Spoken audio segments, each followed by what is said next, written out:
విలువైన తరుణంలో కొన్ని విలువైన మాటలు సమయానికి అనుకూలంగానే కార్యక్రమం ముందుకెళ్ళిన పిల్లలు ప్రస్తుత గ్రంథంలో నుంచి గల్తీలకు రాసిన పత్రిక గతించిన దినాల్లో మనం విన్న మాటల నుంచి కొనసాగింపుగానే 6వ అధ్యాయం 10వ వచనం చదువుకొని ముందుకెళ్ళిన పిల్లలు. గల్తీలకు రాసిన పత్రిక 6వ అధ్యాయం 10వ వచనం. గల్తీలకు రాసిన పత్రిక 6వ అధ్యాయం 10వ వచనం చదువుతున్నాను.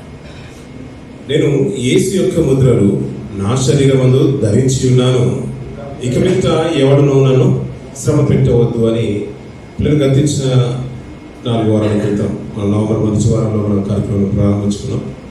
ఈ కార్యక్రమంలోనే ఈ యొక్క అంశాన్ని ముందుకు తీసుకొస్తూ వాక్యకారాలకు మనం ముందుకు వెళ్తున్నాం. పిల్లలు పౌలు గారు అన్న మాటలు ఉద్దేశాన్ని మనం గతించిన దినాల్లో విన్నాం. అంటే ఆ యొక్క ముద్రలు అనేది ఆయన శరీరంలో వేసుకున్న శ్రమలు కాదు. ఒకవేళ శ్రమలే అనుకుంటే ఇక మీదట నన్ను ఎవరిని శ్రమ పెట్టొద్దు అని ఆ ప్రస్తావన తీసుకొచ్చేవారు కాదు. శ్రమ అనేది ఆయనకు అనుభవిస్తున్న దేవుని పరిశుభ్రతను అనుభవిస్తున్న స్థితిని చూపిస్తుంది. అలాగే ముద్ర అనేది దేవునికంటూ బ్రతుకుతున్న విధానాన్ని ఒక గుర్తింపును తీసుకొస్తున్న విషయాన్ని మనం జ్ఞాపకం చేసుకున్నాం. అందుకనే పౌలు గారు ఏమన్నారంటే ఇక మీదట జీవించేవాడు నేను కాదు, నేను నాయకుడు క్రీస్తే జీవిస్తున్నాడనే మాటలు ఆయన విషయాన్ని ఆయన బ్రతుకులలో ఉన్న విలువైన మాటలు మనం జ్ఞాపకం చేసుకున్న పిల్లలు. ముద్ర అనేది ఒక గుర్తింపును, ఒక అధికారాన్ని సూచిస్తుంది. మనం కూడా సమాజంలో చాలా మంచివాడని ఒక ముద్రేస్తూ ఉంటాం, చెడ్డవాడు అని ఒక ముద్రేస్తూ ఉంటాం. ఒక హత్య చేసి వచ్చిన వాడిని హంతకుడు అని అంటూ ఉంటాం, తప్పు చేసిన వాడిని అబద్ధికుడు అని, దొంగ అని, వ్యభిచారి అని, ఇలా మనం పలు రకాల ముద్రలు మనం వేస్తున్నాం. అంటే ఒక ముద్ర ఏంటంటే పౌలు గారికి ఉన్నది ఏంటంటే నేను క్రీస్తు వాడను అని పౌలు గారికి ముద్ర పడిపోయింది. నా శరీరం అంతా నేను క్రీస్తును భరించుతున్నాను, ధరించుకున్నాను. నేను ఎప్పుడైతే ఆయన వెలుగు నా మీద ప్రకాశింపబడిందో నేను ఆయన బిడ్డను, నేను ఆయన కంటూ బ్రతుకుతున్నాను, దేవుని కొరకు బ్రతుకుతున్న జీవితము ఆయనకి సమర్పించిన. ఇక మీదట జీవించుకాలం అంతా కూడా నా కొరకు కాదు, నా స్వార్థం కొరకు కాదు, జీవితకాలం అంతా ప్రభు కొరకు బ్రతుకుతున్నాను. ఇక మీదట జీవించుకోవడం నేను కాదు. కనుక మీరు ఒకరు నన్ను బాధ పెట్టినా అది ఆటోమేటిక్గా దేవుని ప్రభువును బాధ పెట్టినట్టుగానే ఉంటుంది. అందుకనే మంచి ఉదాహరణ మనం జ్ఞాపకం చేసుకున్నాం.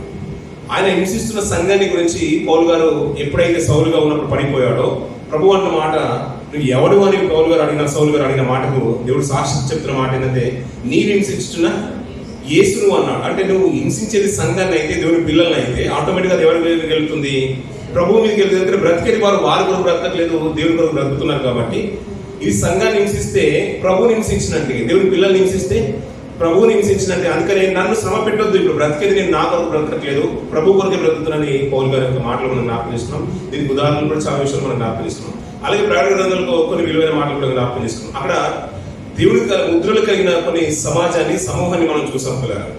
అలాగే అపవాది ముద్రలు కూడా కొన్ని కనబడుతున్నాయి. ఎవరైతే దేవునికి అనుగుణంగా బ్రతుకుతున్నారో వారిని దేవుడు ముద్రించుకుంటున్నారంట. వారిని శ్రమ పెట్టొద్దు అని దేవుని దూతలు తెలియజేసినట్టు విన్నాం. అలాగే దానికి కొనసాగింపుగానే ప్రకటన గ్రంథంలో కొన్ని మాటలు మనం జ్ఞాపకం చేసుకున్న పిల్లలు. ఈ రోజు కూడా ఒక విలువైన వర్తమానాన్ని మేము ముందు ఆశపడుతున్నాను. 7వ అధ్యాయం ప్రకటన గ్రంథం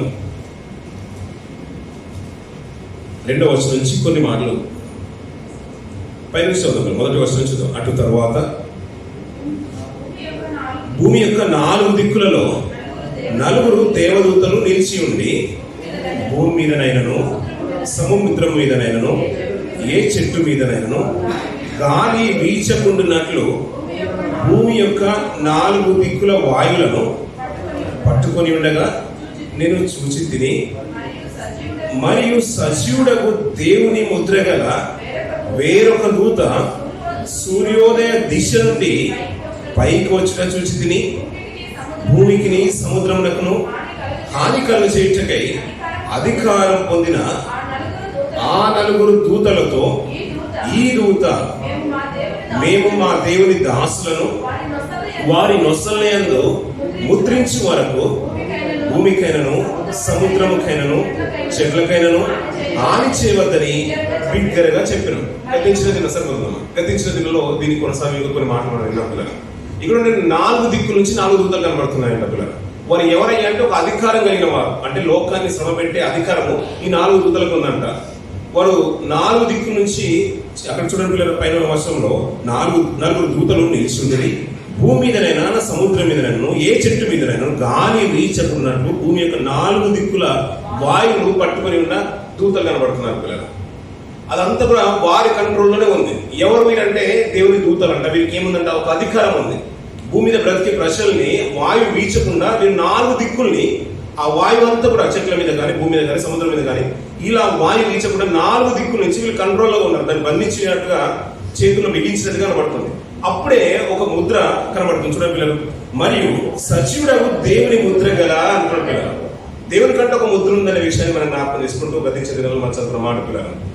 సజీవుడైన దేవుని యొక్క ముద్ర కలిగిన మరొక దూత వచ్చేసిందంట. ఆ దూత పలుకుతున్న మాట ఏంటంటే, చూడండి పిల్లలు, వేరొక దూత సూర్యోదయ దిశ నుండి పైకి వచ్చిన చూచితిని అంటాడు. సూర్యోదయ దిశ అంటే సూర్యోదయం ఉదయించే దిశ, సూర్యుడు ఉదయించే దిశ అంటే తూర్పు నుంచి ఒక దూత వచ్చేసింది. అది ఎవరయ్యా అంటే సజీవుడైన దేవుని ముద్ర కలిగిన దూత ఆ తూర్పు దిశ నుంచి వచ్చేసంట. ఆయన మాట్లాడుతున్న మాట చూడండి పిల్లలు. పైకి వచ్చిన చూస్తే భూమికి సముద్రమునకు హాని కలుగ చేయుటకై అధికారం పొందిన ఆ 4 దూత, పైన వర్షం మనం చదువుకున్నాం కదా పిల్లలు. ఆ 4 దూతలు 4 వైపులా వాయువుని కంట్రోల్ చేసుకున్నారు, బిగించి ఉన్నారు. ఎందుకంటే భూమికి ఒక అధికారాన్ని తీసుకొస్తున్నారు, దేవుని యొక్క అధికారాన్ని. ఆ తెగులు రాబోతుంది, ఈ వాయువులు బిగించేసి ఆ ఆపద హానికరము ప్రజల మీదకి రాబోతుంది. ఆ 4 వేధించడానికి ఈ భూమికి వచ్చేసారు.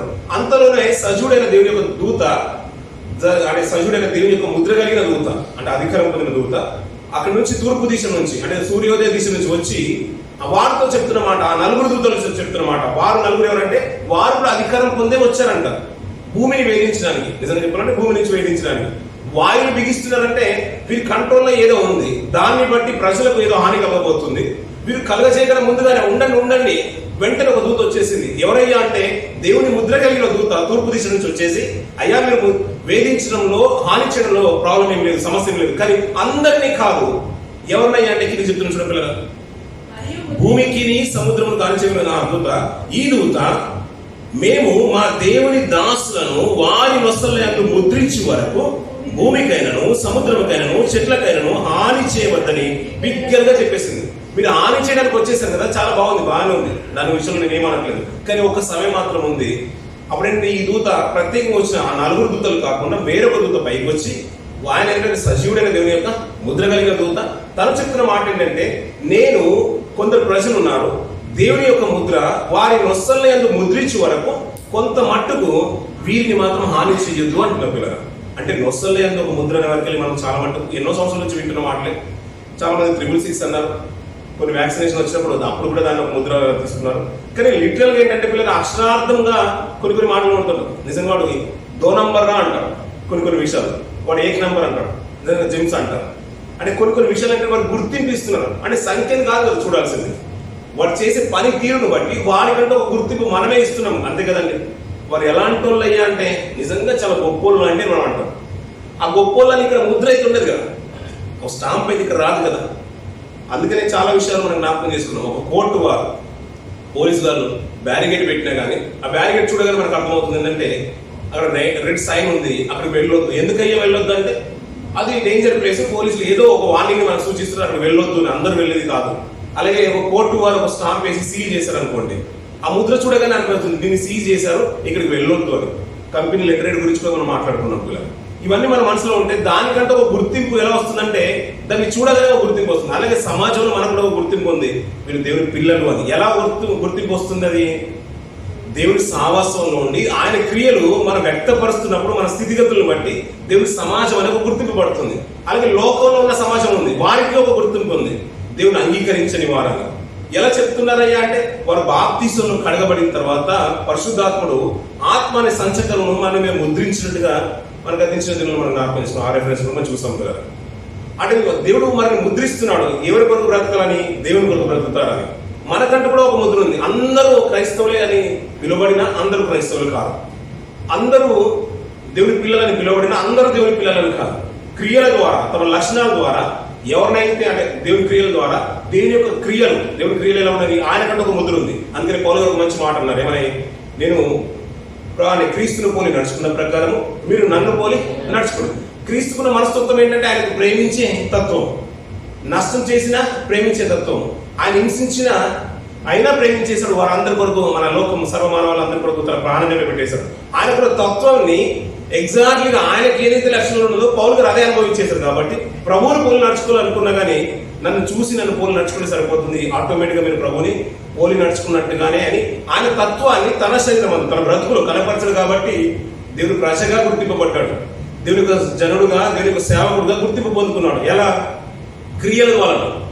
అందుకని ఆయన ముద్ర సమాజంలో మనకు కూడా దేవుడు ప్రజగా ఉండాలంటే సావాసం ఉన్న సమయంలో సావాసంలోనే ఉండాలి, ఆరాధన ఉన్న సమయంలో ఆరాధనలో ఉండాలి, దేవుని కొరకు ప్రార్థించే సమయంలో దేవుని కొరకు ప్రార్థనలోనే ఉండాలి. ఇలా మన క్రియల ద్వారా దేవుని యొక్క ప్రతిరూపాలుగా మనం బ్రతుకుతున్నాం. ఇక్కడ సాక్షాత్తు దేవుని యొక్క ప్రతిరూపాలుగానే బ్రతుకుతున్నాం. ఎందుకంటే క్రీస్తులో మనం బాప్తిసం పొందుతున్నాం కాబట్టి క్రీస్తును ధరించుకున్న వారు ఆయన ముద్రించేశారు. అందుకని రాజులు, యాజక సమూహము, దేవుని సొత్తైన ప్రజలు అన్నాడు. ఇప్పుడు ప్రజలు అంటే అందరూ తన ప్రజలు అంటే అందరూ ప్రజలు ఎలా అవుతారు? ప్రజలే లోకంలో ఉన్న వారందరూ కూడా. కానీ దేవుడు కూడా ఒక సొత్తైన జనంగా ఉంది ఆ రోజు. అందుకని పాత నిబంధనలకు విలువైన మాటలు జ్ఞాపకం చేసుకున్నాం. ఇశ్రాయేలు దేవుడు ప్రత్యేకంగా ఏర్పాటు చేసుకున్నాడు. వారిని ముడితే ఏమన్నాడు? తన కనుగుడ్డును ముట్టినాడు. అంత సున్నితమైన భాగాన్ని ముడితేనే ఎంత హానికరం ఉంటుంది. దాన్ని ముట్టేంత స్థితి అందరికీ రానివ్వము. అంటే శరీరంలో ఒక బాడీ అంతవరకు తీసుకుని వెళ్ళనివ్వలేము. అయినా అది ముడితే దేవుడిని ముట్టినట్టుగా అంటే అవన్నీ ఎంత గొప్పగా ఎంచుకుంటున్నాడు దేవుడు జనంగాన్ని. అలాగే క్రైస్తవ్యాన్ని కూడా అంత గొప్పగానే ఎంచుకుంటున్నాడు. తన కొరకు బ్రతికేవాన్ని కూడా అంత గొప్పగానే ఎంచుకున్నాడు. అందుకని మిమ్మల్ని బాధిస్తే నన్ను బాధించినట్టుగా, అంటే ఒక ముద్ర ఎలా పడిపోతుందంటే ఆటోమేటిక్ గా దేవుడిని అంగీకరించి తన బ్రతుకులో తన క్రియల రూపంలో సమాజానికి చూపిస్తే కనుక వీరు క్రైస్తవులండి, బైబిల్ చేతిలో పట్టుకుని ఎప్పుడు వెళ్తారండి, ఎవరిని ఏమన్నారండి, ప్రార్థన పరులండి, వాక్యం చేత పట్టుకుని బ్రతుకుతారండి, ఒక ముద్ర పడిపోతుంది. ఎవరని? దేవుని ప్రసంగం అని. అలాగే వీరు దేవుని కొరకు బ్రతికేవారంట సమాజంలో. వారి నొస్తలేందు ముద్రించేవారు. అంటే దేవుని కొరకు ఆలోచన పుట్టేది ఎక్కడ? ఇక్కడ ఆలోచన పుట్టేది, అంతే కదండి. ఆలోచన పుట్టేది ఎక్కడ? ఇక్కడ. అందుకనే ఆలోచన అది మంచిదైతేనేమో అపవాది యొక్క ముద్రలు కలిగిన వారు. లోకంలో అందరికీ ఆలోచనలు ఉన్నాయి, అందరికీ పుడుతూ ఉంటుంది. ఆలోచన పుట్టే విభాగమే. దేవుని కొరకు నువ్వు ఒక ఆలోచన కలిగి ఉన్నట్లయితే నువ్వు దేవుని సొత్తుగా బ్రతుకుతున్నావు. మన ఆలోచన విధానమే ప్రాముఖ్యమైనది. అందుకని నొసల్లయ్యద్దు అంటే ఇక్కడ ఆలోచన ఏదైతే ఉంటుందో అదే మనం వ్యక్తపరుస్తూ ఉంటాం, అదే మనం చేస్తూ ఉంటాం. లోకంలో దేవుని సమాజంగా బ్రతుకుతున్న వాళ్ళు చాలా మంది క్రిస్టియన్స్ అని చెప్పుకునే వాళ్ళు కూడా హత్యలు చేసి తప్పు చేసిన వాళ్ళు చాలా మంది సమాజంలో చూస్తున్నాం. ఇంకా వెస్టర్న్ కంట్రీస్ లో చూస్తుంటే అంత కూడా క్రిస్టియన్ కల్చర్ అయినా కానీ హత్యలైనా చాలా మటుకు కూడా చూస్తున్నాం. చాలా చెడుగా ఆలోచించే విధానంలో కూడా మనం చూస్తున్నాం. అంటే ఎక్కడ అది స్టార్ట్ అవుతుందంటే నొసల్లోనే చాలా మన ఆలోచన విధానంలోనే ప్రారంభం. అందుకనే దేవుని కొరకు బ్రతికేలియా వారి ఆలోచన విధానంలో మార్పు తీసుకురావాలనుకున్నాడు దేవుడు, అంతే కదండి. ఆలోచన ఎప్పుడైతే మారుతుందో వారి నొసలను ముద్రించే వరకు అంతవరకు వీరికి హాని చేయొద్దు అంటున్నాడు పిల్లలు. ఈ ఆలోచన విధానాన్ని మనం ముందుకు తీసుకెళ్ళాం పిల్లలు గతించిన దినాల్లో కూడా. ఇంకా ఒక కొత్త విషయాన్ని నేను ముందు వచ్చిన ఆశపడుతున్నాను. కిందికి కొన్ని మాటలు చూద్దాం పిల్లలు. 3 నుంచి కిందికి చూద్దాం పిల్లలు. ఈ దూత మేము మా దేవుని దాసులను వారి నొసలందు ముద్రించే వరకు భూమికైనను సముద్రముకైనను చెట్లకైనను హాని చేయవద్దని బిగ్గరగా చెప్పెను. మరియు ముద్రింపబడిన వారి లెక్క చెప్పగా వింటిని. ఇశ్రాయేలు గోత్రములన్నింటిలో ముద్రింపబడిన వారు 144,000 మంది అంటున్న సరిపోతుంది. ఇందాక మనం దేవుని ముద్ర అని అన్నాం కదా. సాతాను ఒక ముద్ర పొందుకొని వచ్చినది. ఏ ముద్ర? సజీవుడైన దేవుని యొక్క ముద్ర పొందుకొని వచ్చింది. పౌలు గారు అన్నమాట, నేను నా శరీరం అందు దేవుని ముద్రలు కలిగి ఉన్నాను, ఇక్కడ నుంచి నన్ను ఎవరిని శ్రమ పెట్టొద్దు అని అన్నాడు. మనకు కూడా దేవుడు బాప్తిసం తీసుకొని రాగానే ఆత్మ అనే సంచకరం ఇచ్చేసారు, మనకు ముద్రించేసారంట. మనతో పాటు ఆత్మ నుంచే కదా మనం కొరింథీయుల మనం చూస్తూ ఉంటాం పిల్లలు. ఇలాగే ఇక్కడ ఒక మంచి మాట ఏంటంటే, ఇందాక మనం చదువుకున్న ముద్రల గురించి మాట్లాడుతూ, అయ్యా మీరు 4 దిక్కుల నుంచి వచ్చేసారు, వాయువులంతా కూడా మీరు క్యాప్చర్ చేసి కంట్రోల్ మీరు ఉంచేసారు కదా, బిగించి ఉన్నారు కదా. ఒకవేళ కనుక మీకు అలాగే హాని చేస్తే సర్వలోకం కూడా హానికరం అయిపోతుంది, దేశమంతా కూడా హానికరం అయిపోతుంది. కాబట్టి అంటే కొద్దిసేపు ఆగండి, దానికి ఒక నిర్ణయం ఉంది. ఎవరు చెప్తున్నారు? మరొక దూత వచ్చి వారు చెప్తుంది. ఈ అధికారం పొందిన దూతలతో ఆ 5వ దూత వచ్చి చెప్తున్న మాట ఏంటంటే, నేను దేవుని యొక్క దాసులను, వారి యొక్క ప్రజల్ని, దేవుని యొక్క క్రియలన్నీ కూడా దేవుని యొక్క ముద్ర వారి నొసలందు ముద్రించే వరకు కొంత సమయం వరకు హాని చేయొద్దు అని అంది. అలా కొంత సమయం అయిన తర్వాత అలా ముద్రింపబడిన వారు ఎవరైనా ఉన్నారయ్యా అంటే ఆ ముద్ర గురించి చెప్తూ కిందికి అన్నమాట పిల్లలు. ముద్రింపబడిన వాళ్ళే కానీ మన ముద్ర కోసం దూత రిక్వెస్ట్ పెట్టింది కదా, అదే ముద్ర అనంట నేను ముద్రించేస్తాను. ఆ ముద్రింపబడిన వారి లెక్క చూస్తే ఎంత ఉందో చెప్తున్నాడు పిల్లలు. ఇశ్రాయేలు గోత్రములన్నింటిలో ముద్రింపబడిన వారు 144,000 మంది అంట పిల్లలు. ఎంతమంది అంటండి? 144,000 మంది. దీని గురించి చాలా పెద్ద కాంట్రవర్సీ పిల్లలు. చాలా మంది చాలా విధాలుగా మనం ఇట్లా ఉంటూ ఉంటాం. అక్కడ మాట ఏంటంటే అంటే పైన వాక్య భాగం అంతా కూడా మన మనసులో ఉంటే ప్రకటన గ్రంథంలో రాయబడిన ప్రతిదీ కూడా మనకు ఒక అంటే అందరిలో ఉన్న ఆలోచన ఏంటంటే ఇది భవిష్యత్ గ్రంథం కానీ మనం పరిగణలోకి తీసుకుంటాం. అందరూ కూడా ఒక జనరల్గా చెప్పే మాట తూకిగా చెప్పేదంటే ప్రకటన గ్రంథం కూడా భవిష్యత్ గ్రంథం. ఇందులో చాలా విషయాలు మనకు కనబడుతూ ఉంటాయి. పద్మాసు దీపంలో ఆయన ప్రవాసికి ఉన్నప్పుడు సంఘాలకు లేఖలు రాస్తాడు.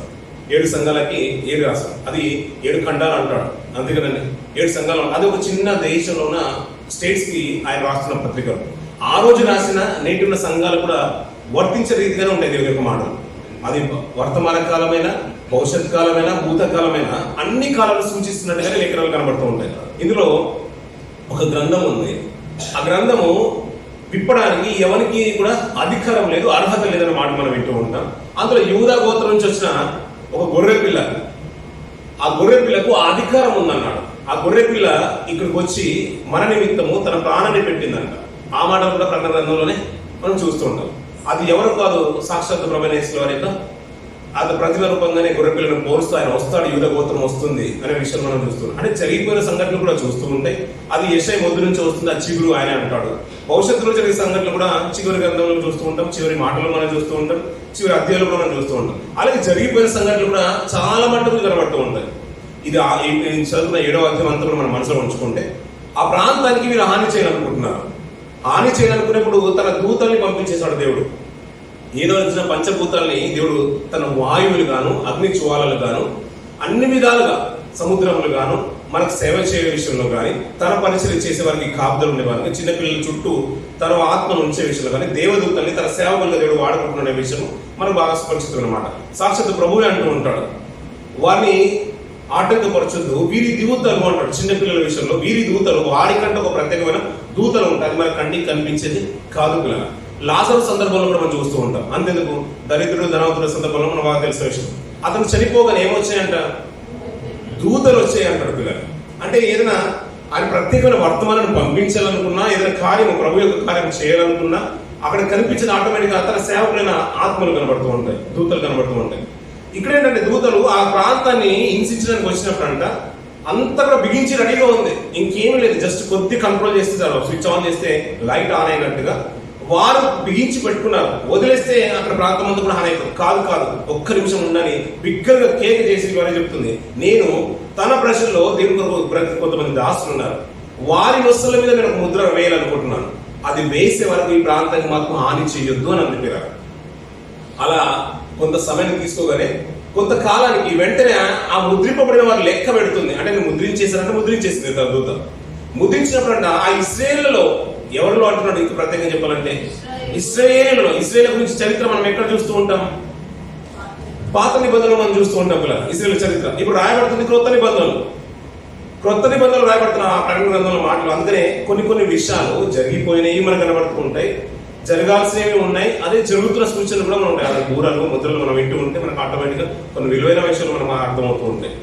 జరిగిపోయిన సూచనలు కూడా మనకు కనబడుతూ ఉంటాయి. మనం మొదటి నుంచి చివరి కూడా చదువుకుంటూ ఉంటే కొన్ని జరిగిపోయినవి కూడా చాలా కనబడుతుంది. అలాగే జరుగుతున్న వర్తమాన ప్రజెంట్ సిచ్యువేషన్ కూడా సూచిస్తున్న కాలాన్ని కూడా మనకు అర్థమవుతూ ఉంటాయి ఆ వాక్య భాగాలు, ఇప్పుడు జరుగుతున్న పరిస్థితులు. అలాగే జరగబోతున్నాయి కూడా మనకు చాలా తెలుసు. అంతెందుకు ఎలా పాపాత్మలుగా బ్రతుకుతున్నారో బ్రతకనివ్వండి, నీతిమంతుగానే ఉండనివ్వండి, అనీతిమంతులనే ఉండాలి, దొంగగానే ఉండాలి. నేను వచ్చినప్పుడు అంట వాని క్రియలు చెప్పున ప్రతిఫలం ఇస్తుంది. ఇది భవిష్యత్తు సంబంధాన్ని చూసిన మాట పిల్లలు. ఇలాంటి చాలా మాటలు మనకు కనబడుతుంటాయి. ఈ వాక్య భాగాన్ని అందరూ కూడా చూస్తుంటే వారు లెక్కిస్తారంట ఇశ్రాయేలులో 1,44,000 మంది కనిపించేశారంట. ఎవరి మీద? నొస్సల మీద దేవునికి ముద్ర కలిగిన వారంట పిల్లలు. ఇదేమనుకున్నా అంటే చాలా మటుకు మనం ఆలోచన ఉన్న విధానం ఏంటంటే ఇది పరలోకంలోకి ఎత్తబడే సంఖ్య అంట పిల్లలు. అంటే చాలా మందిలో ఉన్న మెదులుతో సమస్య ఏంటంటే ఇది ఇశ్రాయేల్లోనే 1,44,000 మంది పరలోకానికి ఎత్తబడే ముద్రనంట. ఇది గుంపు అంట. కానీ ముద్ర గురించి మనం చాలా విషయాలు పెట్టిన దానిలో కొనసాగిపోగానే ఈ విషయం ఎందుకు వదిలిపెట్టాలి, దీని గురించి కూడా మాట్లాడుతుంటే బాగుంటుందన్న ఉద్దేశంతో ఇది తీసుకురావడం జరిగింది కదా. ఆయన ముద్రించినప్పుడు, దూత ముద్రించినప్పుడు దేవుని కొరకు బ్రతికే దాసుల మీద ముద్రించినప్పుడంట ఆ లెక్క పెడితే ముద్రింపబడిన వారి సంఖ్య 1,44,000 మంది వచ్చేసారంట పిల్లలు. ఇది ఎవరయ్యా అంటే ఇశ్రాయేలు అంట పిల్లలు. కొన్ని విషయాలు మనసులో ఉంచుకొని ఇది ఇలా ఉంచుకొని పిల్లలు చరిత్రలో మనం వెనకగలుగుతుంటే ఇశ్రాయేల్ చరిత్ర ఎక్కడ మొదలైందో మనకు బాగా తెలుసు. ఎప్పుడైతే అబ్రాహాము ఇస్సాకు తర్వాత యాకోబు, ఏషవు కాకుండా యాకోబును దేవుడు ఎన్నుకొని ఆయనే ఇశ్రాయేలుగా పిలువబడ్డాడు. వారి నుంచి వచ్చిన తన గర్భవాసులే 12 గోత్రాలు. అలా 12 గోత్రాలు బ్రతికిన కాలం, యోసేపు బ్రతికినంత కాలము ఇశ్రాయేలు సురక్షితంగానే ఉన్నారు. ఆయన చనిపోయిన తర్వాత దేవుడు వారిని ఐగుప్తులోనే ప్రబలింపజేశాడు. అలా ఆయన మర్చిపోయిన రాజు, ఆయన యోసేపు లేరు కానీ రాజు వచ్చి ఇశ్రాయేలు మీద బానిసత్వం అధికారాన్ని చాటినప్పుడు పిల్లలు చాలా అనుభవపడ్డ స్థితిని మనకు బాగా తెలుసు పిల్లలు. అలా వారి మొర ఇంచుమించు 400 సంవత్సరాల తర్వాత, ఎన్ని సంవత్సరాలు అన్నాడు? ఇంకా 430 సంవత్సరాలు. అలా చాలా సంవత్సరాల తర్వాత ఇంచుమించు 4 శతాబ్దాలు ఇలా వెళ్ళిపోతున్న తరుణంలో వారి మొర ఆయన సన్నిధికి చేరిన తర్వాత ఒక నాయకుని పుట్టించేసి వారికి విడుదల కలగజేయాలనుకున్నాడు దేవుడు. వారి మొర విన్న తర్వాత ఇప్పుడు వారి మొర విని వారి విడుదల కలగజేయాలనుకుంటే అక్కడ ఉన్న బానిసత్వంలో ఉన్న వారి అధికారులు ఒప్పుకుంటారంటే ఒప్పుకోరు కదా పిల్లలు. వారికి ఒక నాయకుడిని నిలబెట్టేశారు.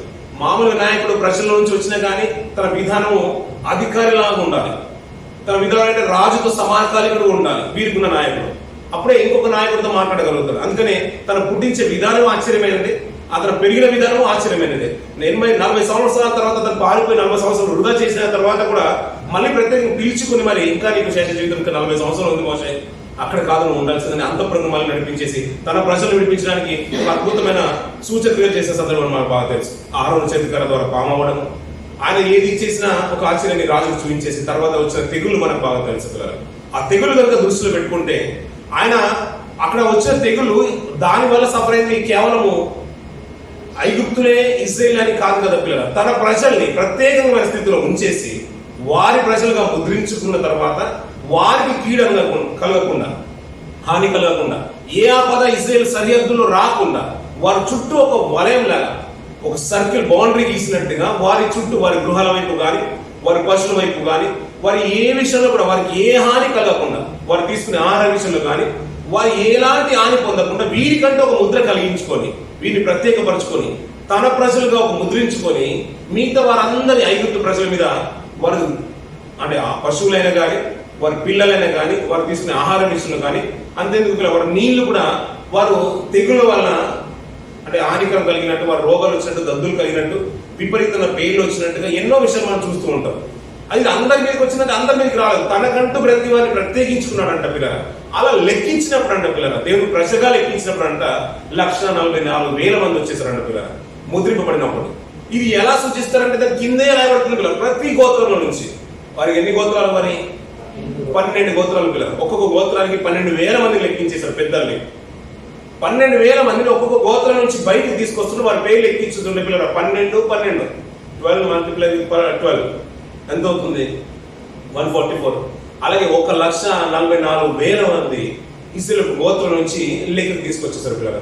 వీరు ఎవరయ్యా అంటే దేవుని ప్రజగా ముద్ర కలిగిన వారు. అంటే మిగతా వారు లేరని అనే సందేహం కూడా రావచ్చు పిల్లలు. మనకు ఇంకొక మంచి మాట, యాకోబు అంటే గర్భంలో పుట్టిన వారు 75 మంది 70 మంది అని 70 మంది అనే వాసులు చూస్తూ ఉంటాం. ఐగుప్తుకు వెళ్ళిన వారు అక్కడ ప్రబలిన తర్వాత పాలు తేనెల నుంచి దేశానికి నడిపిస్తున్నప్పుడు వారి సంఖ్య చూసినప్పుడు అంటే ఎంతమంది కాల్బలం అన్నాడు? 6 లక్షల కాల్బలం మాత్రమే పురుషుల సంఖ్య చెప్తున్నాడు. అంటే ఇంకా దాంట్లో ఏంటంటే ఒక 20 సంవత్సరాల తర్వాతనే కౌంట్ చేసేవారు. లెక్క కూడా వారి కౌంట్ ఎలా ఉందంటే 20 సంవత్సరాలు పైబడిన వారు లెక్కించినప్పుడు అంట కాల్బలం, కాలుతో నడిచేవారు, సత్తు కలిగిన ఒక రోజు దినాన దానికి యుద్ధానికి కూడా నిలబడేంత సామర్థ్యం కలిగిన వారు కాల్బలము అన్నాడు. కాలుతో నడవగలిగిన వారు అంటే బలహీనులు కానీ నడవలేని వారు కానీ ఇంకా 20 సంవత్సరాల కంటే కిందున్న వారు కానీ అది లెక్కల్లోకి కూడా తీసుకోలేదు. ఓన్లీ అది ఇశ్రాయేల్ సంఖ్య మాత్రమే.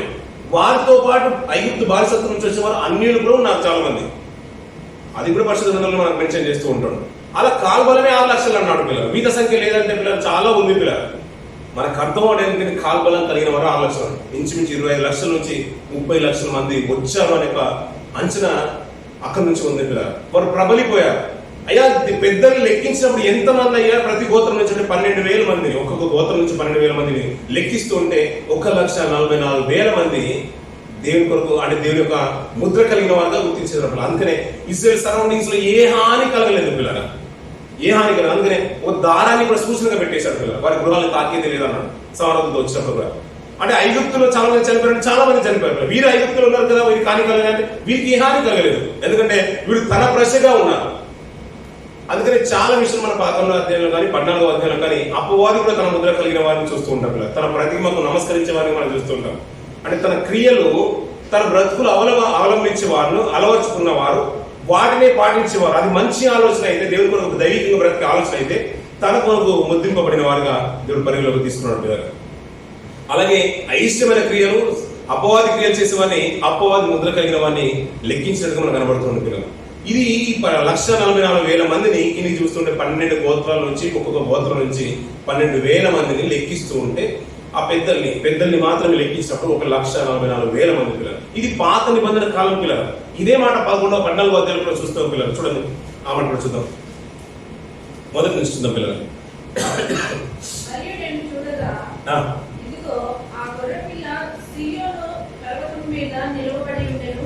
ఆయన నామములో, ఆయన తండ్రి నామములో నొసల యందు లిఖింపబడి ఉన్న 144,000 మంది ఆయనతో కూడా ఉండేది.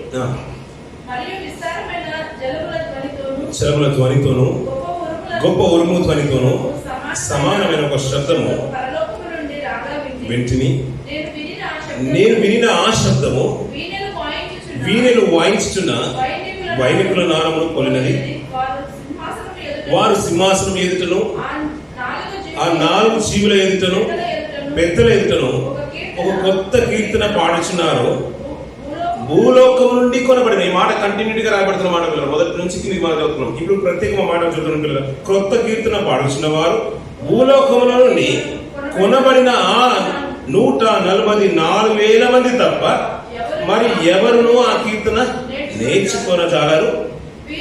వీరు స్త్రీ సాంగత్యమున అపవిత్రుడు కాని వారును, స్త్రీ సాంగత్యము ఎరగని వారునై ఉండి, గొర్రెపిల్ల ఎక్కడికి పోవును అక్కడికెల్లా ఆయనను వెంబడింతురు.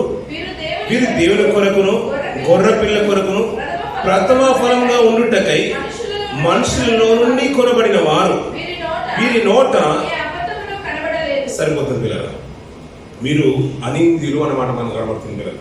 ఇందాక చదువుకున్న మాట ఏంటంటే 1,44,000 మంది అన్న పిల్లలు. ఇక్కడ ఏంటంటే అది పాత నిబంధన గ్రంథంలో నుంచి ఇశ్రాయేలు సూచనలో నుంచి కొన్ని మాట్లాడమని అన్నాం కదా. ఇప్పుడు కొత్త నిబంధనలో ఎలా వర్తిస్తుంది, ఎలా జరుగుతుందని కొన్ని మాటలు మనం జ్ఞాపకం చేసుకున్న పిల్లరా. ఇక్కడ ఒక మంచి మాట చూడండి పిల్లలు. నేను చూడగా ఇదిగో గొర్రె పిల్ల సియోను పర్వతం మీద నిలబడి ఉండను. ఆయన నామము, ఆయన తండ్రి నామము నొసళ్ళ యందు లిఖింపబడి ఉన్నాము ఆడపడుతున్న పిల్ల. ఈ కొత్త నిబంధనకు వచ్చేసే వరకు పిల్లరా, ప్రభువును మన కొత్త నిబంధనలు చూస్తుంటాం. సియోను పర్వతం మన యెరూషలేములో ఆయన ప్రతిష్ఠించిన దినం, అంటే ఆయన వచ్చిన దినం. ఆయన వచ్చినప్పుడు యెరూషలేములోనే ఆయన జన్మించిన సందర్భం మనకు బాగా తెలుసు. ఆయన పరిచయం అంతా కూడా అక్కడే జరిగిన సందర్భం మనకు బాగా తెలుసు. గొర్రెపిల్ల అక్కడే నిలబడుతుంది. ఆయన నామము, తన తండ్రి అయిన దేవుని నామము నొసళ్ళ యందు ఉందండి పిల్లలు. ఇశ్రాయేలుకు ఉన్న ఒక విధానం ఏంటంటే పిల్లల, యెహోవా తప్ప దేవుడు వేరే దేవుడు లేని ఒక విధానం పిల్లలు. యెహోవా సాక్షులు మనం ఈ మధ్య కాలంలో మనం చూస్తున్నాం పిల్లలు. వారు ప్రభుని నమ్మరు పిల్లలు. ప్రభు మాటలు చెప్పినా నమ్మరు. వారంటే యెహోవానే దేవుడు, యెహోవాకే సాక్షులుగా ఉండాలి, ప్రభువును మనం నమ్మొద్దు అని మాట్లాడుతుంటారు పిల్లలు. ఆయన అంటున్న మాట ఏంటంటే నేనే మార్గం అంటున్నాడు, నేనే సత్యం అంటున్నాడు. నా ద్వారానే తప్ప తండ్రి ఎదుగు ఎవరిని ఎక్కిపోలేడు, నా ద్వారానే జీవం అన్నప్పుడు ఆయన లేకుండా మీకు వేరే ప్రపంచాన్ని మనం ఊహించుకునేదే లేదు పిల్లల. అది కాకుండా వేరే ఏది చెప్పినా అది వాక్యానికి అంగీకారమైనది కానే కాదు పిల్లల. ఆయన అంటాడు ఇక్కడ, ఆయన వచ్చిన ప్రశ్న చేసినప్పుడు తండ్రిని ఇంతకాలం మీరు చూసాను కానీ తండ్రిని పూర్తిగా ఎరగలేదయ్యా, నన్ను చూస్తే తండ్రిని చూసినట్టు అన్నప్పుడు అలా ప్రభువును వెంబడించిన వారు శిష్యులు మొట్టమొదటిగా దేవుడు ఏర్పరచుకున్నాడు. ఎందులో నుంచి ఏర్పరచుకున్నాడు? ఆ ఇస్రాయేలులో నుంచే ఏర్పరచుకున్నాడు పిల్లలు. ఆ 12 మందిని ఏర్పరచుకున్నప్పుడు కూడా అనేకులు ఆయన వెంబడించేశారు పిల్లలు. ఇంచుకుంటే 70 మంది శిష్యులు అంటాడు. ఇలా అనేకులు వెంబడించేశారు. అలా వెంబడిస్తున్న వారు ఎక్కడి నుంచి వచ్చేసారంటే ఇజ్రాయేల్లో నుంచి వచ్చారు, యూదుల నుంచి వచ్చేసారు. కాలక్రమేణ పిల్లల ప్రభు అక్కడ ఉన్నంత కాలంలో పిల్లల గొర్రె పిల్లతో పోలుస్తున్నాడు పిల్లల. అందుకనే ప్రతి జనములో నుంచి అంట, ఆయన జనములో నుంచి ఆయన మాట మార్చడం పిల్లలు, భూలోకంలో నుంచి కొనబడిన ఆ 144,000 మంది తప్ప, అంటే భూలోకంలో 144,000 మంది ఇప్పుడు ఇశ్రాయేలు గురించి మనం మాట్లాడేసి కదా, వారు తప్ప మరి ఎవరును ఆ కీర్తన నేర్చుకున్న చాలా రోడ్డు పిల్లల. చాలా మట్టు కింద పిల్లల అంతవరకు ఒక విధానం ఏంటంటే యెహోవానే దేవుడు వారికి. కానీ ఎప్పుడైతే ప్రభు మాటలు మీరు వింటున్నారో, ఇప్పుడు ఆయన నొసల ఏదో వచ్చిందంటే దేవుని యొక్క నామమే కాకుండా గొర్రెపిల్ల నామం కూడా వచ్చేసింది. ఇప్పుడు ప్రభువు కూడా మన రక్షకుడు, ఆయన సజీవుడు, ఆయన ద్వారానే నిత్యత్వం ఉందని ఒక విధానం, కొత్త కీర్తన. ఇదేంటంటే కొత్త పాట పాడుతున్నాడు. ఇన్ని రోజులేమో ఆయన మంచోడు అన్నాడు, ఆయన మంచోడు అన్నాడు, ఇప్పుడేమో అధికారము ఇప్పుడు టీడీపీ అయిపోయే వరకు వెళ్ళి చంద్రబాబు మంచోడు అంటున్నాడు, మీరు కొత్త పాట పాడుతున్నాడు అనే మాటలు మనం వింటూ ఉంటాం కదా పిల్లలు. అలాగే మన కీర్తన కానీ కొత్త గీతం ఎత్తి పాడిన విధానం కాదు. అక్కడ సందర్భానుసారంగా మాట్లాడే మాట ఏంటంటే అంతవరకు ఉన్న ఒక రూల్ ఏంటంటే ఒక విధానం వేరు, తండ్రిని చూడలేదు. వాక్కు ద్వారా వింటున్న మాటలు ఏంటంటే యెహోవా అనే దేవుడుగా అన్నారు. కానీ ఇశ్రాయేలు చాలా మట్టుకు ఇంతవరకు నమ్మని వారు చాలా మంది ఉన్నారు పిల్లలు. వారు దేవునే విశ్వసించేవారు, యెహోవా దేవునే విశ్వసించేవారు. కానీ అందులో నుంచే కొంతమంది దేవుని కొరకు ప్రభు యొక్క రక్తాన్ని చిందించి కొనుక్కున్నవాడు ఆయన, భూలోకం నుంచి ఏర్పరచుకున్నవారు. అందుకని గొర్రె పిల్లలు అంటారు, చిన్న పిల్లలు వారు 4,000 మంది తప్ప కొనబడిన వారు అంటారు. భూలోకం నుంచి కొనబడిన వారు అంటారు పిల్లలు. ఇది మాట మనసులో ఉంచుకోండి పిల్లలు. అదే ఇందాక చదువుకున్న మాట అక్కడికి వచ్చండి. 7వ అధ్యాయం పిల్లల 5వ వచనం చదువుతున్నాను, అలాగే చివరి భాగాన్ని కూడా చదువుతున్నాను. చూడండి పిల్లల, యూద గోత్రంలో ముద్రింపబడిన వారు 12,000 మంది. ఇలా కిందికి వస్తుంటే ప్రతి గోత్రం నుంచి 12,000 మంది కనబడుతుంటారు పిల్లలు. ఓవరాల్ గా 1,44,000 మంది, అంతే కదా, 1,44,000 మంది. ఈ మాట ఆ మాట మనసులో ఉంచుకొని కిందికి 9వ వచనం చదువుతున్నాను. అటు తర్వాత చాలా కాలం తర్వాత, అటు తర్వాత అంటే వెంటనే రాయబడింది కదా అని అది సంవత్సరంలో ఈ నెలలో జరిగిన మాటలు కాదు. కొంత సంవత్సరాల వ్యవధి ఉండొచ్చు, నెలల వ్యవధి ఉండొచ్చు, కాలం సూచించే విధానం బట్టి. అటు తర్వాత నేను చూడగా ఇదిగో ప్రతి జనములో నుంచి, ప్రతి వంశములో నుంచి, జనులలో నుండి, ప్రజల నుండి, ఆయా భాషను మాట్లాడే వారి నుండి వచ్చి ఎవడును లెక్కింపజాలని ఒక గొప్ప సమూహము కనబడెను. వారు తెల్లని వస్త్రములు ధరించుకున్న వారే ఖర్జూర మంటలు చేతపట్టుకొని సింహాసనం ఎదుటను గొర్రెపిల్ల ఎదుటను నిలువబడి సింహాసనాసీనుడైన మా దేవునికి గొర్రెపిల్లకు, అంటే మా దేవునికి గొర్రెపిల్లకి మా రక్షణకై స్తోత్రమని మహాశబ్దముతో ఎలుగెత్తి చెప్పిరి అని పిల్లల. గొర్రెపిల్లకు స్తోత్రం అని చెప్తున్నారంట, అలాగే దేవుడైన యెహోవాకు స్తోత్రం అని చెప్తున్నారు. ఇప్పుడు కీర్తన ఏమైపోయిందంటే కొత్త కీర్తన వచ్చేసింది ప్రభు రాకతోనే. ఆయన ఎందుకంటే ప్రతి జనంలో నుంచి, ప్రతి వంశంలో నుంచి, ప్రతి భాషలో నుంచి, ఆయా భాషలు మాట్లాడే వాళ్ళ నుంచి తను కొనుక్కున్నాడు. ఎవరు కొన్నారు ఇప్పుడు ఇంతకి మనల్ని? ప్రభు యేసు కొన్నాడు పిల్లలు. ఇప్పుడు మనం ఒకప్పుడు ఏంటంటే అన్యులుగా ఉన్నాం, కానీ దీని యొక్క ముద్ర ఏంటంటే ఇశ్రాయేలు మీదనే ఉండేది తన చూపు అంతా కూడా. వారిని ముడితే నన్ను ముట్టినట్టు అన్నాడు, వారిని హింసిస్తే నన్ను తాకినట్టుగా అన్నాడు. అందుకనే మోయాబీలైనా, మోయాబురాన్లైనా, అంతేకాదు ఐగుప్తీయులైనా, అమాలేకీయులైనా, మిద్యానీయులైనా, ఈ ఫిలిస్తీయులైనా, పాలస్తీయులైనా, ఆ ప్రాంతాల్లో ఎవరైనా కానీ పాలస్తీన పరిసర ప్రాంతంలో, ఐగుప్తు అంటే ఇశ్రాయేల్ పరిసర ప్రాంతంలో ఒకవేళ హానికరంగా వారి మీద ఏది చేసినా నేను విడిచిపెట్టువాడను కాను, నేను మర్చిపోవాడను కాను. అలాగే అశ్షూరులైనా, బబులోనీయులైనా, మాది పారసీకులైనా కానీ ఇలాంటి వారి అందరి మీదకి తన ఉపద్రవం వచ్చినట్టుగా మనం ఎక్కువగా చూస్తూ ఉంటాం పిల్లలు. ఎందుకంటే వారు నా ప్రజలు అన్నాడు. కానీ కొంతకాలానికి అటు తర్వాత ప్రభు వచ్చి వెళ్ళిపోయిన తర్వాత ఇప్పుడు మారిపోతున్నాం. విధానం ఏంటంటే పిల్లల, అతను రక్తం ఇచ్చి కొనుక్కుంటున్నాడు ప్రతి జనంలో నుంచి. ఒకప్పుడు ఇశ్రాయేలే కావచ్చు తనకు జనంగా, ఇప్పుడు ఇశ్రాయేల్ అయినా కానీ ఆయన మాట విని రక్షణ పొందుకుంటే వారి నొసల యందు ఒక కొత్త కీర్తన. ఇప్పుడు మాకు యెహోవా దేవుడు ఉన్నాడు, అంతేకాదు తనతో పాటు తన ప్రియకుడైన యేసు ద్వారా కూడా మా దేవుడే, ఆయనే రక్షణకర్త, ఆయన మాకు రక్షణ ఆధారం, ఆయన ద్వారా నిత్యజీవమని ఒకవేళ నీ నొసల యందు ఆయన ముద్ర, ఆయన ఆలోచన కనుక నీకు కలిగినట్లయితే ఆయన నీకు ప్రత్యేకమైన జనంగా నీకు గుర్తింపిస్తున్నాడు. అందుకనే రాజులైన యాజక సమూహం అన్నాడు. ఇది ఎంతబడే గుంపులో ఉండే ఒక సమూహం, ఎందుకంటే వారిని నేను తండ్రి యొద్దకు చేర్చుదును అన్నాడు. ఇలా అది లెక్కింపజాలని సంఖ్య. ఓవరాల్ గా ఒకప్పుడు 144,000 మంది ఇశ్రాయేలు నుంచి దేవుడు ఏర్పరచుకుంటే ఆ 12 గోత్రాల నుంచి 12,000 మందిని పెద్దలు లెక్కిస్తుంటే ఇప్పుడు ప్రపంచం అంతా కూడా ప్రభుని ఎరగని ప్రపంచం అంటూ లేదు కదా పిల్లలు.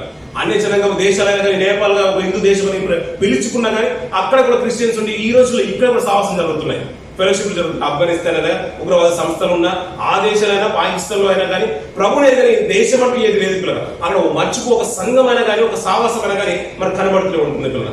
ప్రతి జనములోను, ప్రతి భాష, ఆయా భాషలు మాట్లాడే వాళ్ళలోను, మనం తెలుగే మాట్లాడుతున్నాం కానీ ఇంగ్లీష్ సర్వీస్ కూడా జరుగుతున్నాయి పిల్లలు. మనం మలయాళం మాట్లాడే వాళ్ళు ఉన్నారు కానీ తమిళ సర్వీస్ కూడా జరుగుతున్నాయి పిల్లలు. దేవుని కొరకు ప్రతి జనములోను, ప్రతి వంశంలోను, ప్రతి దేశంలోను ఆయన రక్తం ఇచ్చి కొన్నాడు పిల్లలు. ఇప్పుడు కొత్త కీర్తన ఎలా ఉంటుందంటే మాకు ప్రభువే రక్షకుడు, ఆయన ద్వారా నిత్యత్వం ఉంది. ఇది లెక్కింపజాలని సమూహంగా దేవుడు ఏర్పరచుకున్నప్పుడు ఇది ఎప్పుడు ప్రారంభమైంది? ప్రభు ప్రాణం వెచ్చించి రక్తాన్ని కార్చి శిలువ మరణం ద్వారా తిరిగి లేచిన తర్వాత ఆయన ప్రభు యొక్క సన్నిధిలో, తండ్రి యొక్క సన్నిధిలో కుడిపార్శ్వన కూర్చున్న తర్వాత పెంతెకోస్తు పండుగ దినాన ఆత్మపూర్ణులుగా ఉన్న ఈ అపోస్తులు ప్రకటన చేసినప్పుడు పిల్లరా అనేకులు ఎక్కడి నుంచి వచ్చిన వారంటే వారు అక్కడ ఉన్న మాట ఏంటంటే పిల్లరా, ప్రపంచమంతటిలో ఎక్కడైతే యూదులు చెదిరిపోయి కాపురం ఉన్నారో ప్రపంచమంతటిలో, భూలోకం అంతటిలో నుంచి వచ్చేసారంట సమూహం అంతా కూడా. ఎవరు వారు? ఇశ్రాయేలు అందరూ చెదిరిపోయారు. వారు వచ్చి ప్రతి దేశం నుంచి వచ్చి, తూర్పు నుంచి, పడవ నుంచి, ఉత్తరం నుంచి, దక్షిణం నుంచి అని ఆ దేశాల పేర్లు కూడా చెప్తున్నారు. వీరందరూ చెదిరిపోయి వచ్చి ఆ మాటలు విన్న తర్వాత, అయ్యా వీరికి మధ్య ఏమైనా వచ్చేసిందా, వారు మా భాషతో మాట్లాడుతున్నారు ఏంటని పేతురును కడమ అపోస్తలును చూసి ఆశ్చర్యపోతున్నారు. కాదు, వారు ఆత్మ పొరులుగా మాట్లాడుతున్నప్పుడు ఆ మాటలు ప్రసంగం విని చాలా మటుకు మార్పు నొందేశారు పిల్లలు. వారు మార్పు పొంది ఏం చేయాలని మీరు ప్రభుని హింసించేశారు కదా, ఆయన నామంలో మీరు బాప్తిసం తీసుకున్నాడు పిల్లలు. ఆయన గొర్రె పిల్ల తన రక్తం ద్వారా కొనుక్కుంటున్నాడు ఇప్పుడు ప్రతి ప్రాంతంలో నుంచి. ఒకప్పుడు ఇశ్రాయేలు సరిహద్దు అంటున్నాడు పిల్లలు. అయ్యి అక్కడ ఉన్న వారికి నిత్యత్వం అన్నారు. ప్రపంచమంతా అలాగే అనుకుంది పిల్లలు. ఇప్పుడు మన ఇండియా దేశం ఏమైపోవాలి పిల్లలు, మనమంటే నీతిగా బ్రతుకుతలేమనుకోండి. మనకున్న ముందు ఉన్న తల్లిదండ్రులు కానీ మన తర్వాత వచ్చే పిల్లలు కానీ యథార్థంగానే బ్రతుకుతున్నారు కదా, మరి వారి పరిస్థితి ఏమైపోను? ఇప్పుడు మాటికి ఇశ్రాయేలు బాగుండాలి, ఇశ్రాయేలు బాగుండాలంటే మిగతా జనగం ఏమైపోవాలి? ప్రపంచంలో పోల్చుకుంటే ఇశ్రాయేలు సంఖ్య కంటే ప్రపంచంలో సంఖ్య చాలా ఎక్కువ. ఆయన ఒక్క పాపిని నశించడమే ఆయనకి ఇష్టం లేదు. ఇప్పుడు ప్రపంచం అంతా నాశనం అయిపోవాలి, ఇశ్రాయేలు గొప్పగా ఉండాలనుకుంటాడు పిల్లలు. ఆయన స్వార్థపడ అన్యాయస్తున్నా, ఆయన మనసు ఏంటో మనకు అర్థమైపోవాలి పిల్లలు. అందుకని ప్రతి జనంలో తన ప్రియకుని రక్తం ఇచ్చి కార్చి కొన్న సమూహాన్ని లెక్కిస్తే లెక్కకు సమూహం అందట్లేదంట పిల్లలు. క్రిస్టియాని యొక్క సమూహం అంతగా విస్తరించిపోయిందంట. ఆ రోజు ప్రసంగానికి 3,000 మంది 5,000 మంది మారిన తర్వాత మన 11వ అధ్యాయం చూస్తుంటాం. అపోస్తల కార్యం చూడండి పిల్లలు, 11వ అధ్యాయం అపోస్తల కార్యం త్వరగా కదా పిల్లలు, 11వ అధ్యాయం 26వ వచనం చూడండి పిల్లలు. వారు కలిసి ఒక సంవత్సరం అంతయు సంఘములో ఉండి బహుజనులకు వాక్యమును బోధించిరి. మొట్టమొదట అంతియొక్కలో శిష్యులు క్రైస్తవులు అనబడి రీడండి పిల్లలు. శిష్యులు కాస్త ఇప్పుడు ఏమైపోయారు? క్రైస్తవులు అడిగిపోయారు పిల్లలు. ఎందుకంటే వీళ్ళు క్రీస్తునే వెంబడిస్తున్నారు. క్రీస్తు యొక్క లక్షణాలు ఇక్కడ వారిలోనే కనబడుతున్నాయి. ఇప్పుడు ఇక్కడ నుంచి విధానమైన, అందుకనే ఒక మాట చూడు పిల్లలు, అలాగే ముందుకు వచ్చిన పిల్లలు గల్తీ రాష్ట్ర పత్రిక మంచి మాట చూస్తే ముంచేద్దాం పిల్లలు. 3వ అధ్యాయం 26 నుంచి కింది భాగం చూద్దాం పిల్లలు. యేసుక్రీస్తునందు మీరందరూ విశ్వాసం వలన దేవుని కుమారులై ఉన్నారు. క్రీస్తులోనికి బాప్తిసం పొందిన మీరందరూ క్రీస్తును ధరించుకుని ఉన్నారు. ఇందులో యూదుడని, క్రీస్తు దేశస్థుడని లేదు, దాసుడని, స్వతంత్రుడని లేదు, పురుషుడని, స్త్రీలని లేదు. యేసు క్రీస్తునందు మీరు ఏకముగా ఉన్నారు. మీరు క్రీస్తు సంబంధులైతే ఆ పక్షమందు అబ్రహాము యొక్క సంతానమై ఉండి వాగ్దానం ప్రకారము వారసులై ఉన్నారు అనే మాట మనం చూస్తుంటాం. కాలం అమూల్యమైన విషయం మనం జ్ఞాపకం చేసుకుంటాం. అంటే ఒకప్పుడు క్రైస్తవులు అనబడిన శిష్యులు తీరా క్రైస్తవులని ప్రపంచం అంతా కూడా చెదిరిపోయి ప్రకటించిన తర్వాత అనేకులు క్రీస్తును ధరించుకుంటే ఆటోమేటిక్ ఇప్పుడు ఏమైపోతున్నారు? క్రైస్తవులుగా మారిపోతున్నారు పిల్లలు. ఆ సమూహం ఎలా అయిపోయిందంటే ఇప్పుడు 1,44,000 ఒకప్పటి సంఖ్య. అది ఇప్పుడు ఏమైందంటే విస్తరించిపోయి లెక్కింప శక్యము కానంత కూడా విస్తరించిపోయింది. అది ఎలా జరిగిందంటే గొర్రె పిల్ల తన రక్తం పెట్టి కొనుక్కుంది. ఇప్పుడు మీరు మీ సొత్తు కాదు, విలువ పెట్టి కొనబడిన వారు. ఇప్పుడు మీ సొత్తు నేను అనట్లేదు, నేను మిమ్మల్నే కోరుతున్నాను. పౌలు కొరింథీ సంగతి మాట్లాడుతూ ఉంటారు. మార్పు ఎలా ప్రారంభంలో ప్రపంచంగా మారిపోయింది కదా, అది ఇంకాను విస్తరించిపోతుంది పిల్లలు. అప్పుడప్పుడు మనం అనే మాటలు వింటూ ఉంటాం. ఆశ్చర్యపరిపించింది గతించిన దినాలు మనం వింట మాటలు. అంటే యూదాలోనో ఇశ్రాయేలులోనో జరిగే సంఘటనలను బట్టి అదే గొప్పది అంటే ఉంటే పిల్లల తోమ ఇక్కడికి రావాల్సిన అవసరం కూడా లేదు పిల్లల. ఆయన వచ్చి ప్రభుని ప్రకటించాల్సిన అవసరం కూడా లేదు పిల్లల. ఆయన ఒకవేళ మన ప్రార్థనలకు జవాబు ఇవ్వాల్సిన అవసరం కూడా లేదు. నేను యూదాకి రండి, ఇశ్రాయేలుకి రండి, నేను అక్కడే ప్రార్థన వింటాను, అక్కడే ప్రత్యక్షం అవుతాను, అదే నా కేంద్రం అనుకుంటే ప్రపంచంలో ఇలాంటి క్రైస్తవ సంఘాలు వచ్చేవే కావు పిల్లలు. ఆయనకు తారతమ్యం లేదు పిల్లలు, పక్షపాతం లేదు, ప్రాంతీయ భేదం లేదు. లోకంలో ఉన్నట్టుగా పుణ్యక్షేత్రాలకు స్థలాలకు ప్రాధాన్యత ఇచ్చినట్టుగా ఆయన అలాంటి అవకాశం ఇవ్వలేదు పిల్లలు. ఎందుకంటే ఆయన ఎక్కడ 2-3 నుండి ప్రార్థించినా వారితో ఉన్నాడు. నువ్వు ఒంటరిగా ఉన్నా నీకు తోడుగా ఉంటాడు ఆయన. నువ్వు ఏ సన్నిధిలో ఉన్నా ఆయన హస్తము నీకు సన్నిధి తోడుగా ఉంటుంది. అందుకని ఒక ప్రతి జనములోను, ప్రతి వంశంలోను ఆయా భాషలు మాట్లాడే వాళ్ళను, అలాగే ఇశ్రాయేల్లోనే కాదయ్యా, ఇశ్రాయేల్లోను కూడా, అన్నిలోను కూడా, భారతదేశంలో కూడా, ఆయా ప్రపంచంలో ఉన్న అన్ని దేశాల్లోనూ తనకంటూ గుర్తింపు కలిగిన వారి, తన కొరకు బ్రతకాలనుకున్న వారిని విశ్వాసం ద్వారా తనకు దేవుని కుమారులుగా పిలువబడుతున్నారు. కుమారులు ఎలా పిలువబడుతున్నారంటే ప్రభు యొక్క రక్తం ఇచ్చి కొనుక్కుంటున్నాడు పిల్లలు. వీరందరూ కూడా ఏర్పాటు చేసుకుని ఒక సమూహంగా ముద్రించుకుంటున్నారు దేవుడు. ఆ ముద్ర కలిగిన వారే క్రైస్తవులుగా పిలువబడుతున్నారు పిల్లలు. నా ప్రశ్నలు అనుకుంటున్నారు పిల్లలు. ఇంకొక మంచి మాట చూసి ముగించేద్దామా పిల్లలు? మత్తయి సువార్త 10వ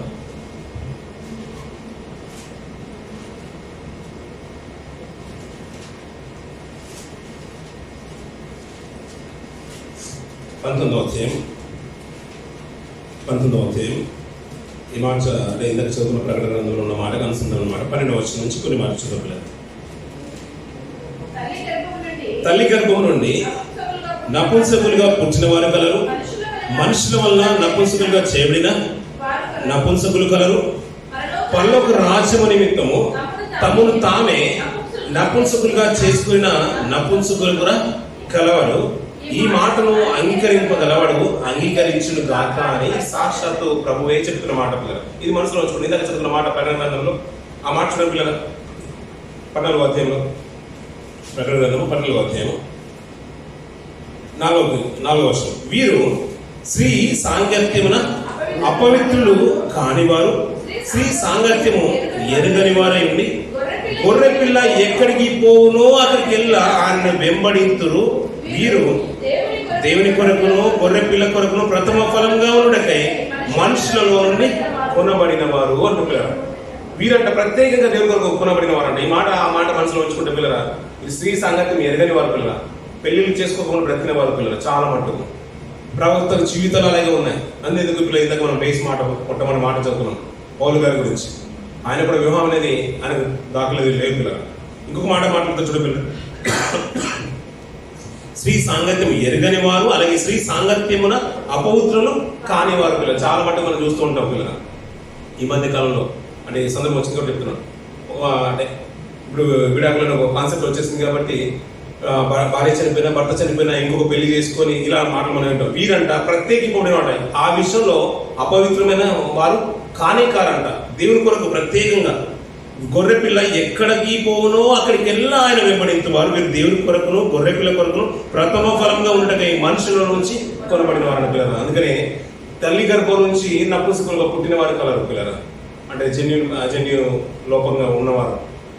అలాగే నపుంసకులుగా చేయబడిన వారు కూడా కనబడుతూ ఉంటారు. మనం పాత నిబంధనలు చూస్తుంటే ఎక్కువగా కనబడుతుంటారు. అంతకుముందుకు నపుంసకులకు అంటే ఈ కందకి కింద రాణి కింద పనిచేసే ఒక మంత్రి కూడా నపుంసకుడుగా మనం చూస్తూ ఉంటాం. ఎస్తేరు గ్రంథంలో మనం చూస్తుంటాం. దానియేలు గారిని మనం చూస్తూ ఉంటాం. ఆ కాలంలో కూడా ఆ నపుంసకుల అధిపతులు మనకు కనబడుతుంటాం. అంతేకాదంట పరలోక రాజ్యము నిమిత్తము నపుంసకులుగా చేయబడిన వారు కూడా ఉన్నారంట. అందుకని పెళ్లిళ్ళు చేసుకోకుండా బ్రతుకులమంతా కూడా దేవుని కొరకు బ్రతుకుతే చాలు అని ప్రత్యేకింపబడిన వారు పిల్లలు. తమను తాను చేసిన అందులో పౌలు గారిని మనం చూడొచ్చు. చాలా మంది మిషనరీస్ చూడండి పిల్లలు. అంతెందుకు పిల్లలు ఎర్లీ మార్నింగ్ సండే సర్వీస్ మనము కనబడుతుంటే మన పక్కనలో కనబడుతూ ఉంటారు పిల్లలు. చాలా మంది స్త్రీలు ఇంచుమించు 12-15 మంది పెద్దలు కూర్చుంటారు. వృద్ధాప్యులు ఉన్నారు 60-70 సంవత్సరాలు. వైట్ అండ్ వైట్ లో కనబడుతుంటారు. తెల్లని వస్త్రాలు వేసుకున్నాడు ఇందాక చదువుకున్న మాటలాగా. చాలా మంది మన పెద్దలు మన బంధువులు మనం చూస్తుంటాం. దేవుని కొరకు ప్రత్యేకంగా బ్రతుకుతున్నవారు. అయ్యా లోకంలో ఏది కలంక కూడా అంటనీయకుండా పవిత్రంగా బ్రతుకుతున్నవారు. అంటే బ్రతికేదో దేవుని కొరకు బ్రతుకుతే చాలు అని సమర్పించుకున్న అంటే కమిట్మెంట్ కలిగిన వారిని చాలా మంది చూస్తుంటారు పిల్లలు. వారంట ఏది కూడా అంటే అపవిత్రులు కాని వారు దేవుని కొరకు నిష్ట కలిగి బ్రతుకున్నారు. మీరు అందరూ ఎలా ఉన్నారంటే మనుషుల్లో నుంచి కొనబడ్డారు అంట పిల్లలు. ప్రతి జనం నుంచి కొనబడ్డారంట. ఆయన కొనుక్కుంటున్నాడు. ఆ సంఖ్య లెక్కింపజాలని. అంటే ఒకప్పుడు నువ్వు ఊహ ఏంటంటే పిల్లల 144,000 మందే నిత్యత్వంలో ఉంటారు అని ఊహ. అలా అయితే ఏమైపోను పిల్లల, గడిచిపోయిన తరాలు ఏమైపోయిపోను. ఒక్కొక్క తరంలో ఒక్కొక్కరిని దేవుడు ఎన్నుకుంటాడు. అలాగే ఎన్నుకుంటూ వస్తూ ఉంటే అబ్రంగా అంటే ఆది కాండం మొదలుకొని ఎంతో మంది గొప్ప నాయకులు కనబడుతూ ఉంటారు పిల్లల. గతించిన తరంలో అపోస్తులు కనబడుతుంటారు. వారిని వెంబడించే చాలా మంది శిష్యులు కనబడుతూ ఉంటారు. ప్రభుత్వ పాటు సాహసం కలిగిన సేవకులు కనబడుతూ ఉంటారు. ఆదిమ సంఘంలో ఉన్న గొప్ప కుటుంబాలు మనకు కనబడుతూ ఉంటాయి. ఈ తరం మనకున్న ముందున్న తరాలు 2000 సంవత్సరాల క్రితం ఉన్న తరాలు కనబడుతుంటారు. ప్రతి ఒక్క కుటుంబంలో గొప్ప విశ్వాసం మనం చూస్తూ ఉంటాం కదా. ఈ సమాజం కూడా ఇంకా సజీవంగా ఉంది. భూమి మీద అన్ని సవ్యంగా జరుగుతున్నాయంటే చాలా మంది దేవుని కొరకు బ్రతికేవారు ఉన్నారు, బ్రతకవలసిన వారు ఉన్నారు. కాబట్టి మన తరం తర్వాత వచ్చేవారు ఉన్నారు. కాబట్టి మనల్ని దేవుడు పాత్రగా వాడుకుంటున్న విషయం మనకు గుర్తెరిగి పిల్లలు. ఆయన గుంపులో ఉండాలంటే పిల్లల ఆయన కలిగి ఉండాలి, ప్రభు ద్వారా కొనబడి ఉండాలి. ఆయన నిష్ట కలిగి బ్రతుకుతుంటే ఆయనకు ఒక ముద్ర కలిగి ఉంటుంది. ఆ యొక్క ఆలోచనలన్నీ కూడా ముద్రించుకుంటుంది. వీరు నా ప్రజలు అని దేవుడు ముద్రించుకున్నారు. అది తుదమట్టు కూడా కాపాడుకుంటేనంట అయ్యా ఎప్పుడు వస్తుంది అయ్యా నీ రెండవ రాకడంటే కొంతకాలం వెయిట్ చేయండి అంతే.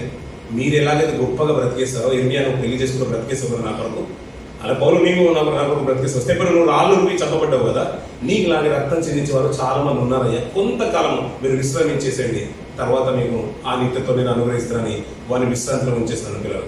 అలా గొప్పగా బ్రతికే కుటుంబాలుగా సంఘాలుగా మనము మన కుటుంబాలు ఉండాలని కోరుకుంటున్నాను. ఇప్పుడు మాట దేవుడి దీనికి ఆశ్రయించింది కాక ఆమె పిల్లల రిలేషన్ కార్యక్రమానికి అందరికీ ప్రైజ్ లార్డ్ ఎవ్రీవన్. నేను మీ పాస్టర్ డేవిడ్ పత్తాని, ఫుజ్రతుల్ క్రైస్తవ సంఘ కాపరి. ప్రియ సంఘం, ఒక ప్రేమపూర్వక ఆహ్వానాన్ని మీ ముందుకు తీసుకొని వస్తున్నాను.